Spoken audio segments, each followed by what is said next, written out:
नमस्कार, मैं श्रीमती अर्चना शर्मा आप सभी दोस्तों का मेरे चैनल शिक्षा ज्योति भारत में स्वागत करती हूँ। आज मैं जिस विषय पर चर्चा करने वाली हूँ वह है दिल्ली सल्तनत की स्थापना। दोस्तों, 650 ईस्वी से लेकर 1200 ईस्वी तक हमारा भारत छोटे छोटे राज्यों में विभक्त हो चुका था। संपूर्ण उत्तर भारत के साथ ही दिल्ली के आसपास तुर्कों के एक शक्तिशाली राज्य की स्थापना भी हो गई थी और ये तुर्क दिल्ली समेत संपूर्ण भारत को अपने अधिकार में कर अपने राज्य का विस्तार करना चाहते थे और लगभग कामयाब भी हुए। इन्होंने दिल्ली समेत संपूर्ण भारत को अपने अधिकार में ले लिया था। इसी को हम दिल्ली सल्तनत के नाम से जानते हैं। अरबी भाषा में शासकों को सुल्तान और उनके राज्य को सल्तनत कहा जाता है। दिल्ली पर जिस वंश का शासन सबसे पहले प्रारंभ हुआ वह था गुलाम वंश। दिल्ली सल्तनत पर सबसे पहले कुतुबुद्दीन ऐबक ने गुलाम वंश की नींव रखी।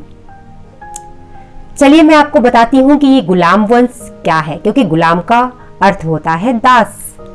तो फिर दास का साम्राज्य कैसे हुआ? उन दिनों तुर्किस्तान और ईरान में व्यापारी युवकों को खरीदकर सुल्तानों को बेच दिया करते थे। सुल्तान इन व्यक्तियों को खरीदकर, इन युवकों को खरीदकर इन्हें युद्ध कला में और प्रशासन में निपुण करते थे प्रशिक्षण के माध्यम से। जब ये प्रशिक्षण प्राप्त कर लेते थे तो इनकी योग्यता के अनुसार इन्हें काम और पद दिया जाता था। यही गुलाम कभी कभी मालिक के बाद सुल्तान बनते थे या शासक बनते थे। जब मोहम्मद गोरी ने दिल्ली को अपने अधिकार में कर लिया, उसके बाद उत्तराधिकारी के अभाव में उसने अपने बहुत ही योग्य और वफादार गुलाम कुतुबुद्दीन ऐबक को दिल्ली का सुल्तान घोषित किया और उसने ही सबसे पहले दिल्ली में गुलाम वंश की नींव रखी और दिल्ली का सुल्तान बना।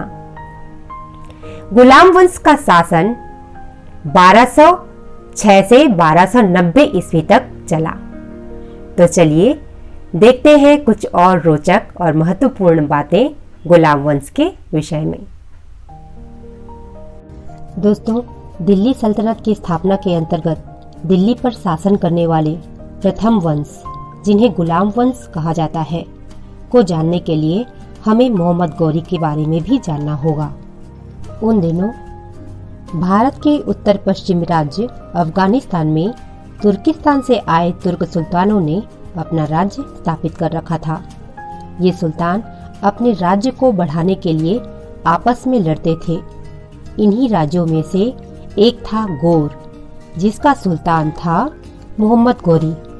वह भी कई तुर्की सुल्तानों से लड़ा, लेकिन ख्वारिज्म, जो पूर्वी ईरान का एक राज्य है, के शाह से वह नहीं जीत सका।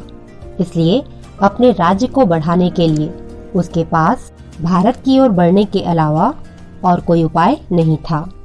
उसने सबसे पहले पंजाब क्षेत्र के मुल्तान को जीता और फिर गुजरात को जीतने के मनसे से उसकी ओर आगे बढ़ा, क्योंकि उन दिनों समुद्री व्यापार के कारण गुजरात राज्य काफी संपन्न और शक्तिशाली था।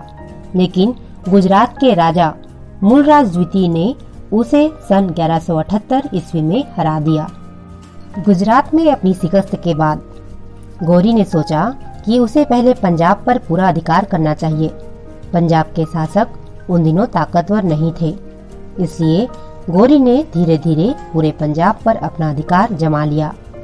अब उसके राज्य की सीमा पृथ्वीराज चौहान के राज्य की सीमा तक पहुंच गई। पंजाब को जीतने के बाद गौरी दिल्ली विजय की योजना बनाने लगा। आइए अब पृथ्वीराज चौहान तृतीय, जिन्हें राय पिथौरा के नाम से भी जाना जाता है, के विषय में चर्चा करें।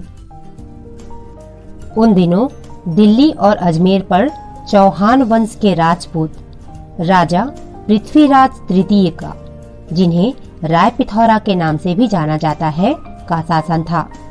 वे एक शक्तिशाली और महत्वाकांक्षी राजा थे। मोहम्मद गौरी की तरह पृथ्वीराज चौहान भी अपने आसपास के राजाओं से लड़कर अपने राज्य का विस्तार करना चाहते थे। पृथ्वीराज चौहान भी मोहम्मद गौरी की तरह अपने राज्य का विस्तार करने के लिए पंजाब प्रांत पर विजय प्राप्त करना चाहते थे। इस तरह जब दो शक्तिशाली शासकों की महत्वाकांक्षाएं टकराईं तो उनके बीच युद्ध होना स्वाभाविक था। इस तरह दो शक्तिशाली शासकों मोहम्मद गौरी और पृथ्वीराज चौहान के महत्वाकांक्षाओं के टकराव के फलस्वरूप 1191 ईस्वी में तराइन नामक स्थान पर दोनों के बीच प्रथम युद्ध हुआ, जिसे तराइन का युद्ध कहा जाता है। इस युद्ध में गौरी को पृथ्वीराज चौहान ने हरा दिया। इस युद्ध में मोहम्मद गौरी बुरी तरह घायल हो गया और मुश्किल से बचकर निकल भागा। लेकिन शीघ्र ही दोनों शासकों के बीच सन 1192 ईस्वी में तराइन के मैदान में दूसरा युद्ध हुआ। पृथ्वीराज की सेना बहुत बड़ी थी। उसमें पैदल, सैनिक, हाथी व घोड़े थे। कई छोटे राजा व उनके सामंत भी अपनी सेना के साथ उनकी मदद के लिए आए थे। किंतु मोहम्मद गौरी के पास तेज दौड़ने वाले घोड़े थे और कुशल घुड़सवार सैनिक थे जो घोड़े पर चलते चलते तीर चला सकते थे। जब गौरी के घुड़सवारों ने पृथ्वीराज के हाथियों पर वार किया तो हाथी पीछे की तरफ भागने लगे और अपनी ही सेना में तबाही मचाने लगे। अंत में इस युद्ध में पृथ्वीराज चौहान की हार हो गई। तराइन के दूसरे युद्ध के उपरांत दिल्ली में राजपूतों की जगह तुर्कों का शासन स्थापित हो गया। इसके बाद मोहम्मद गौरी के तुर्क सेनापतियों ने तेजी से पूरे उत्तर भारत को अपने कब्जे में कर लिया। तुर्क दिल्ली पर अपना शासन स्थापित करने में कामयाब हो पाए, क्योंकि भारतीय राजपूत राजाओं का पारस्परिक मतभेद एक प्रमुख कारण था। साथ ही तुर्कों के पास फुर्तीले तीर चलाने वाले घुड़सवार थे। वे युद्ध भूमि में तेजी से दुश्मनों पर टूट पड़ते थे, साथ ही अपना बचाव भी अच्छी तरह कर लेते थे। इनके युद्ध करने के तरीके और साधन राजपूतों से बेहतर थे। तराइन के युद्ध के बाद दिल्ली पर गुलाम वंश का शासन प्रारंभ हुआ। आइए जाने गुलाम वंश के प्रथम प्रशासक को। तराइन के युद्ध के बाद मोहम्मद गौरी ने अपने एक कुशल और योग्य गुलाम, जिसका नाम था कुतुबुद्दीन ऐबक, को अपना उत्तराधिकारी घोषित किया और दिल्ली की शासन व्यवस्था उनके हाथों में सौंप दी। दिल्ली की शासन व्यवस्था कुतुबुद्दीन ऐबक के हाथों में सौंपकर वह स्वयं तुर्क के लिए रवाना हो गया। किंतु सन 1506 ईस्वी में रास्ते में ही उसकी हत्या कर दी गई। मोहम्मद गौरी के मृत्यु के बाद कुतुबुद्दीन ने अपने आप को एक स्वतंत्र सुल्तान और दिल्ली को एक स्वतंत्र प्रांत घोषित कर दिया। इस तरह वह दिल्ली का पहला सुल्तान बना। उसने दिल्ली में कुतुब मीनार का निर्माण प्रारंभ करवाया था। कुतुबुद्दीन के बाद उसका गुलाम और उसका दामाद इल्तुतमिश सुल्तान बना। उसने कुतुबुद्दीन ऐबक के बाद कुतुब मीनार के निर्माण का कार्य पूर्ण करवाया था। इल्तुतमिश ने अपने प्रशासन को मजबूत करने के लिए 40 योग्य गुलामों को उच्च पद दिए। वे सब गुलाम सुल्तान के प्रति वफादार रहकर अपनी सेवा करते रहते थे। उनमें से कई तो इक्तादार बनाया गया था। इक्तादार का काम था अलग अलग प्रांतों में रहकर वहां का प्रशासन संभालना, विद्रोहों को दबाना और गांवों में लगान वसूलना। इन इक्तेदारों का समय समय पर एक प्रांत से दूसरे प्रांत में तबादला होते रहता था। पिता के बाद पुत्र को उसका इक्ता या पद विरासत में नहीं मिलता था। इल्तुतमिश ने योग्य उत्तराधिकारी के अभाव में अपनी पुत्री रजिया को दिल्ली का सुल्तान घोषित किया। वह दिल्ली की गद्दी पर बैठने वाली एकमात्र महिला शासिका थीं। दिल्ली की शासिका बनने के उपरांत वह पुरुषों के समान चोंगा और टोपी पहनती थीं। वह घोड़े की सवारी करती थीं और किसी योग्य राजा की भांति राज्य का कामकाज संभालती थीं। रजिया एक योग्य शासिका थीं और उन्होंने पूरे राज्य में शांति व्यवस्था कायम की थी। परंतु तुर्क सरदारों को ऐसा शासक दिल्ली की गद्दी पर चाहिए था जो उनकी बात माने, उनके इशारों पर नाचे। उन्हें जल्द ही पता चल गया था कि रजिया भले ही स्त्री थी, लेकिन वह उनकी कठपुतली बनने को तैयार नहीं थी। अपने गुणों के बावजूद रजिया कुछ खास नहीं कर पाई और उन्होंने दिल्ली पर केवल 3 वर्ष तक शासन किया, क्योंकि जब उसने अपने प्रति वफादार सरदारों का एक दल तैयार किया और गैर तुर्कों को बड़े पद देने शुरू किए, तो तुर्क सरदारों ने उनका विरोध प्रारंभ कर दिया और उनकी हत्या कर दी। रजिया के बाद दिल्ली का महत्वपूर्ण एवं शक्तिशाली सुल्तान गयासुद्दीन बलबन था। वह इल्तुतमिश द्वारा स्थापित 40 गुलामों के दल का ही एक सदस्य था। चूंकि इस समय तुर्क सरदार शक्तिशाली हो गए थे और वे सुल्तान के सम्मान का ध्यान नहीं रखते थे, सुल्तान के विरुद्ध षड्यंत्र रचा करते थे और सुल्तान को धमकी देते रहते थे।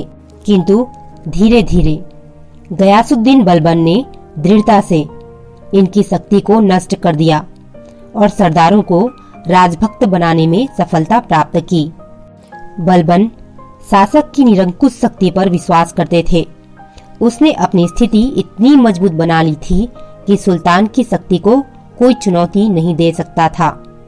वह कहा करता था कि राजा ईश्वर की परछाई और धरती पर उसका प्रतिनिधि है।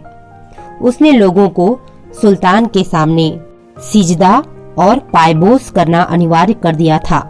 सिजदा यानी सिर झुकाना और पायबोस यानी राजा के पैर चूमना। तुर्क सरदार बलबन की ताकत और कठोरता से भयभीत थे और उसका हर आदेश मानने को बाध्य थे। बलबन की मृत्यु के बाद कैकूबबाद शासक बना, किंतु 3 वर्षों के बाद ही उसके वंश का अंत हो गया। दिल्ली के प्रारंभिक तुर्क सुल्तानों ने एक नई शासन व्यवस्था स्थापित की। उनके शासनकाल में मध्य एशिया के एक शक्तिशाली शासक चंगेज खान एवं अन्य मंगोलों का आक्रमण हुआ, जिनका उन्होंने सफलतापूर्वक मुकाबला किया और दिल्ली के शासन को मजबूत किया। उस समय संपूर्ण मध्य एवं पश्चिमी एशिया में मंगोलों का आक्रमण हो रहा था, परंतु मंगोल दिल्ली के सुल्तानों को पराजित नहीं कर पाए और इस काल में भारत मंगोल आक्रमण से बच गया। दोस्तों, अपने इस वीडियो लेसन में हमने दिल्ली सल्तनत की स्थापना के अंतर्गत दिल्ली पर शासन करने वाले प्रथम वंश, गुलाम वंश और उसके अलग अलग प्रतिनिधियों के बारे में जाना। अगर यह वीडियो आपको पसंद आया हो तो प्लीज इस चैनल को सब्सक्राइब जरूर करें और साथ ही वीडियो को लाइक और शेयर करना ना भूलें। Bye bye.